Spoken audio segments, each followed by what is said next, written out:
हमारा भी प्रश्न है, आपका भी प्रश्न है, आपका भी है, आपका भी है, आपका भी, सबका है। मनुष्य की मृत्यु निकट हो उस समय उसे क्या करना चाहिए?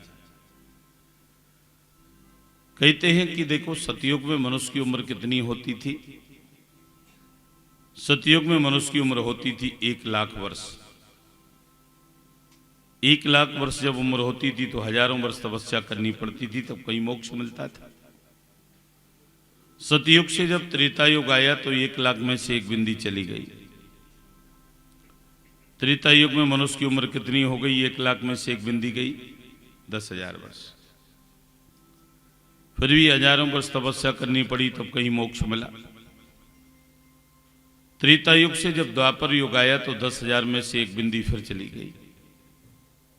10,000 में से एक बिंदी गई तो कितना हो गया? 1,000। द्वापर में मनुष्य की उम्र हो गई 1,000 वर्ष, तब भी सैकड़ों वर्ष तपस्या करनी पड़ी। और द्वापर से जब कलयुग आया तो 1,000 में से एक बिंदी फिर चली गई। कलयुग में मनुष्य की उम्र कितनी हो गई? 1,000 में से एक बिंदी गई, 100। पर जो लोग मिथ्या आहार विहार में पड़ जाते हैं उनकी उम्र मात्र 50 वर्ष की ही है। जिनका भोजन बिगड़ जाता है, दिनचर्या बिगड़ जाती है, उनकी उम्र 50 वर्ष की ही है। आज ये स्थिति उत्पन्न हो गई है कि आप लोग देखते होंगे 3-4 वर्ष के बच्चे की आंखों में चश्मा लग जाता है। छोटे छोटे बच्चों की आंखों में मोटे मोटे लेंस के चश्मा लग जाते हैं। 6-7 वर्ष की उम्र में बाल सफेद हो जाते हैं। छोटे छोटे बच्चों के बाल सफेद हो जाते हैं। 20-25 वर्ष का युवा डायबिटीज का मरीज है और 30 वर्ष का आदमी हार्ट पेशेंट है, तो ये कलयुग नहीं है तो क्या है? बोलो। हजारों में एकाध व्यक्ति ऐसा होगा कि जो अपनी पूरी उम्र जी पाया हो।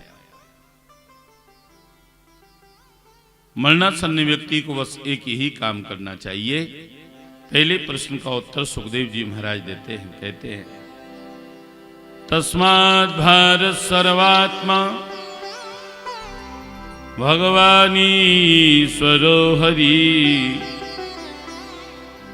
श्रोतव्या कीर्तितव्यस्य स्मर्तव्य चेत्यता भयम। मरणासन्न व्यक्ति को बस एक ही काम करना चाहिए कि अपने मन को भगवान के चरणों में लगा देना चाहिए।